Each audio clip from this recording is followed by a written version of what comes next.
What up, y'all? I hope you're doing well. It is Sunday night. I am making this exactly when the lunar eclipse is happening. The full moon in Libra is happening on the 25th, which is tomorrow or Monday, but it is late here. It might be after midnight, so we might literally be on the 25th today. Oh, and the full moon was full at midnight, so that's what's happening. And then the eclipse is starting, and I went out to look at it, and you can't see any of it yet, but very exciting. Sorry, I just dropped a bunch of cards. I wanted to make sure I didn't drop the cards. So ego is the first card to come out for the week. We are more than likely going to be challenged to face ourselves and we're stepping into the shoes of this new identity that we've been reinventing and rebirthing. And we've been shedding the parts of us that have been feeling too afraid, too small, too angry, too stuck to go forward. We've been shedding that. And so the ego is kind of in its death grip. It's like, no, you're not going to defeat me. And so it's having flare-ups. And this full moon is sure to highlight certain things, to poke and prod at your ego. And it might be favors not only to show you the gaps that are creating the dissension, but also it might be provoking you in just the right ways you need to be to make the big shifts and changes that eclipse season is trying to bring in. Because I think that this eclipse season is really trying to expand and accelerate. That's what it feels like. But we've got to be prepared, right? We've got to have, things out of the way. We can't be attached to things, right? Think about yourself being pulled back in a slingshot, right? If you want to get launched forward, you can't be grasping and attaching and holding on everywhere. And so we're letting go, and letting go of a lot of things emotionally, energetically, trying to release a lot of things from the cells of our body, literally. Like trauma hides in your cells and in your nervous system and throughout your entire nest, right? And so, we're only just learning how to, care for that portion of our healing and personal development and transformation. So ego will come up this week. Look at your fear and lack and doubt. And I think that when we see it right now, I think we're feeling emboldened. I think that when we're looking at the ego this week, we're like, wow, this is all that has been holding me back. What a flimsy trap this has been. And it's funny too, because in the Devil card, it really does depict the masculine and the feminine, standing under Baphomet, and they're like distressed, but their chains and shackles are loose. They could just take them right off. They're very flimsy, right? And so, everything that seems impossible to us and dark and despair and negativity, it's all just an illusion. And so I had a migraine yesterday. I have one seasonally when the seasons change, and I had to sort of just push through and carry on. It was through work. So it's just lingering, and I have verbal issues when I've had a migraine. And so I'm having a hard time verbalizing. But anywho, so bear with me. I hope I'm somewhat making some sense.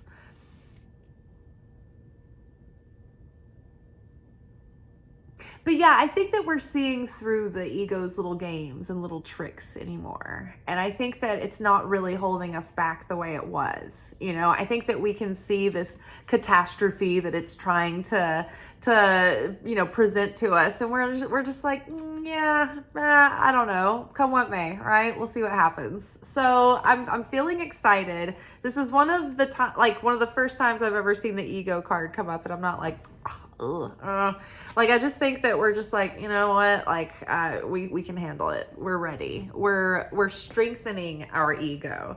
You know, we're never really trying to kill it or anything or destroy it. We're just trying to rehabilitate it, you know, so it's not working against us, but working for us. We want a healthy ego, because we don't have enough ego, then we don't have enough desire and need to go forward to do the things that we need to do, right? You know, I'm not necessarily like hungry for fame and attention, but that's almost to my detriment, because I think that sometimes when people are really needy for that, it gives them a certain drive that draws attention to themselves and gets their whatever they're doing a lot of attention. And I think that if I was more like needy for attention, maybe I would be trying to self-promote more, and I would be more, you know, on top of it than I am. So I think that, you know, a healthy ego, there's some of it is necessary, because we need to be able to put ourselves out there and take pride in our achievements, and be able to speak out and speak our truth and share and do all those things when they're necessary. Especially if we have something that will help people, we need to put it out in the world. You know, being overly humble at that point is like another side of the ego. It's just the minimizing, the shrinking side of the ego. Beauty.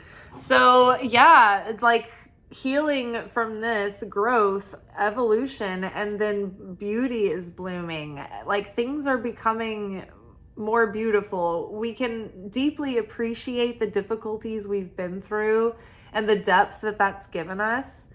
And we can also appreciate it, because when now things are starting to blossom in our life, and we can feel things brewing and changing, and we can see things shifting, it's all the more fulfilling. It's like things are so much more beautiful, and you can be so much more fulfilled on the simplicity of life, and not feel dissatisfied and always wanting more and more and more. We can keep our active desire alive to want to become more and more and more, and achieve and experience and acquire and all of that and have. But it's not like coming from an empty, unsatiable well, trying to fill it with all of these exterior material things, right? We understand that the beauty of it all really comes from our connection with source through it all, right?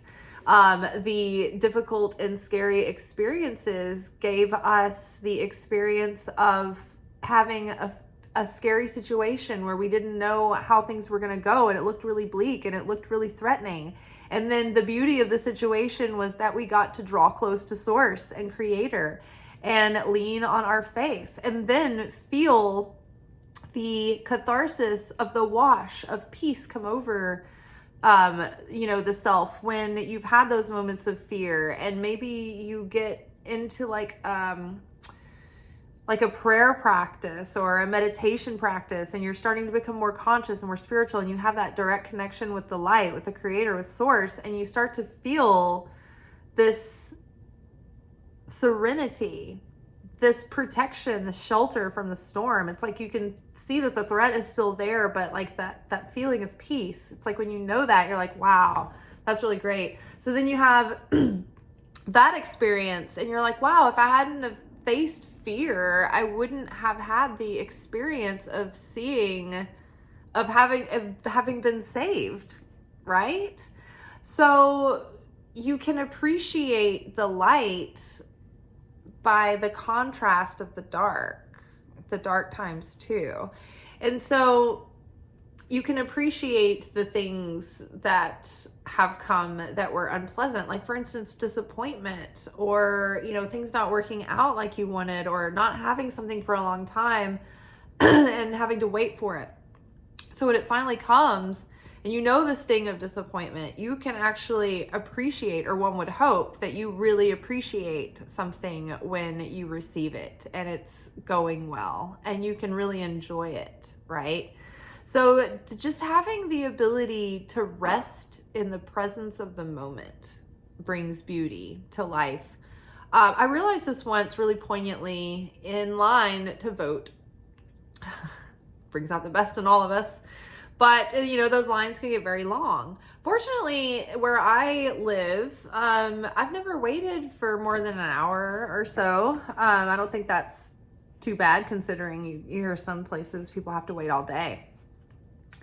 And, so I'm just thinking, I'm up in my head and I'm just chilling, and I'm not even sure that I'm even on my phone. I'm just like looking at people and people watching and, hanging out. And I just remember all the people around me were literally like this.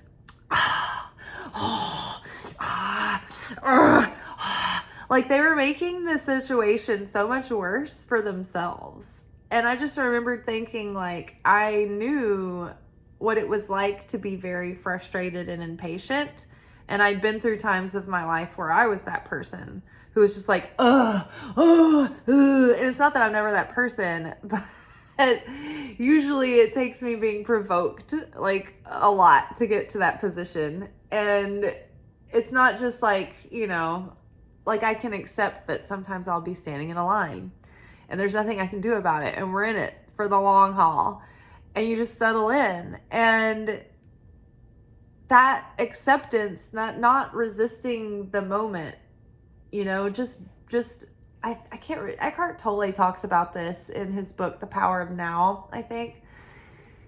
And he talks about not resisting what is. Marie Forleo kind of took that and put her own words on it, and she called it make the isness your business. Accept what is. Like, you can change, like, accept the things you can't change, right? But like whatever moment you're in, just stop fighting with it. Stop fighting with that being the reality, first of all. And that saves a lot of strength. It opens you up for the capacity and the possibility for beauty. If you're fighting with the moment and you can't accept that this is just the situation that is in front of you right now, then you're not going to be able to connect with the beauty. But I think that we're just so appreciative of everything that we've learned and how far we've come, and we can see things taking shape. Also, as part of the beauty of this situation is that because we've been present and conscious and really consciously participating in the unfolding of our day-to-day, we're starting to notice things more. And so as life starts to shift and move, you start to like catch the little subtleties and the signs and the moments that tell you it's kind of going in that direction, or something's about to happen, or something's changing. I can feel it. And so it's very exciting. And so I think that we're watching things sort of like happening or not happen, but about to happen, and we can feel it and anticipate it. And like that's adding to it. But had we not been as conscious as we are, had we not been as devoted to the practice and the presence, like the practice of just being present, like we would miss these moments. We wouldn't feel anticipation building, we'd just be running around unconsciously, wondering what was going on and what is in the air, but we don't, right? Apathy. I feel that the first day of spring was the first moment that I felt the fire of Aries season and the fire energy of springtime burning off the apathy that was the aftermath of the tidal wave tsunami of Pisces season. The depths the rogue waves taking us down, working us over and over and over through the material that we thought we'd been through, looking at it in all kinds of different ways that we thought we'd looked at it all before, and it came up again in all different ways. And so we could finally purge it. But that was a lot of work. It was a lot of emotion. It was a lot of thinking. It was a lot of processing. And so now I feel like there has been almost this malaise that's been kind of this sort of scab over the whole process. Like one of those gel bandages that they would put over a callus or something, But I think that we're finally starting to shake this. I think that we're seeing it for what it is. I think that it's so interesting that the ego is kind of looking in its own direction. Actually, it was like this. So it's the ego's faded. It's just looking off into the distance. Too tired to carry on. We've zonked out our ego. Our ego is too tired to keep going. What's left is the raw, just skin and bone and roses and petals and thorns and strength. And just come at me, brah. Third-eyed raven, stoic. It's flower crown. Ready for the festival. You can't do anything to destroy me anymore. You can't hurt me anymore. Oh, you can't hurt me anymore. I don't need you anymore. That was Cher. It's like a paper doll.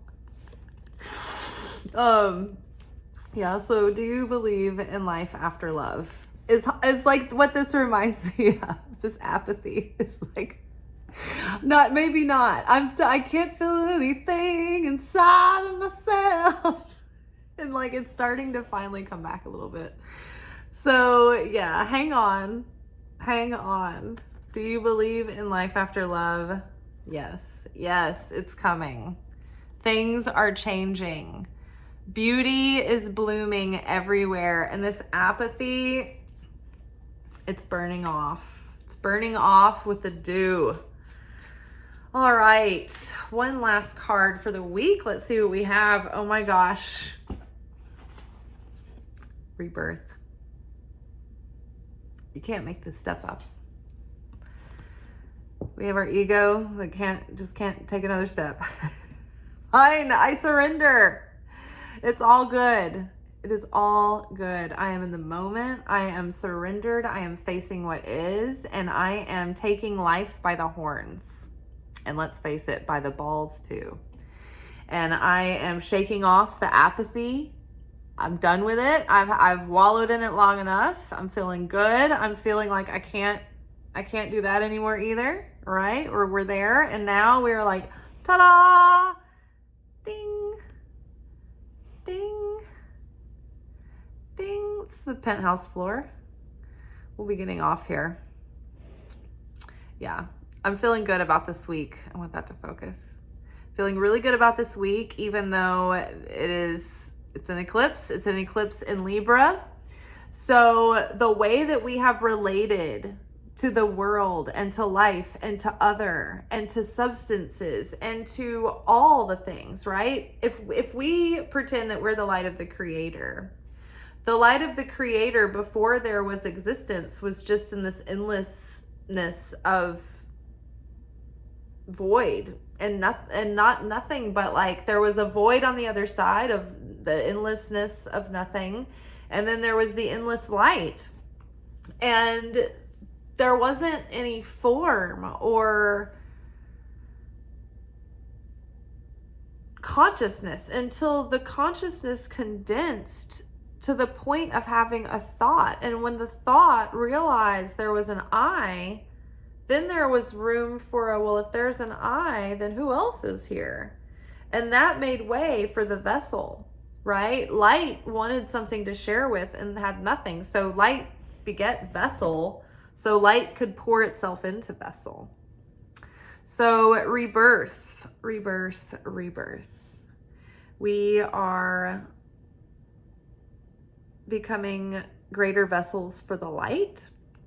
We are finding affinity with the light, and that is helping us align with this higher self that is within us, but also this higher timeline, this higher destiny, a life that has purpose and fulfillment and that is blessed and favored, right? But that's because we have done the work to heal and shed these layers of the ego that are blocking that part of us from being able to be in the lead, to take the wheel, right? So that means we've been, getting rid of all the patterns and all the unconscious programming and default setting and reactive behavior, right? All those things that make us affect consciousness. We are now practicing, maybe for the first time, our sovereign free will as human beings, liberated from our animal-based instincts, and now stepping into the shoes of our higher divine potential. And so we can, it's like we're quantum jumping into like this higher destiny, right? Fate is what is handed to us when we're born. And that is basically what's described in our natal chart. But we have the option to rise above that fate. It's like, this is kind of like, okay, take a look at this and see where there needs to be work, where things can be avoided or fixed so that doesn't happen, and so the more work we do on ourselves, the more it adjusts that fate to look more like that higher destiny. And so this is that big timeline jump, and I feel like eclipse season is starting to accelerate and push us through that portal and launch us into that new beginning. And we're going to feel it because all of a sudden, like that, the North Node in Aries is like our new sense of self is being rebirthed. And so we have a new sort of sense of self-worth and sense of who we are and how we want to show up in the world, which informs the Libra part of ourself, the way we relate to others, the way that we have partnerships, the way that we relate to objects and things, light and vessel. So we are now, becoming not the light, but we are becoming like the light. So in the way that we relate to the vessels in the world of creation, with intention. All right, guys, my brain is fried. I have an eclipse going on, and I'm in the hangover of a migraine. And I've got our full moon workshop to do tomorrow before work and some of our other content. So I'm going to say goodnight, and I will see y'all tomorrow for definitely the full moon workshop. I will film that before work and upload it, but sometimes the upload takes a while. So just be on the lookout for that. And depending on how the day goes and if I have any energy, I am planning on filming our anchor message. But if not, then we will pick back up with that on Tuesday. All right, y'all. Ciao.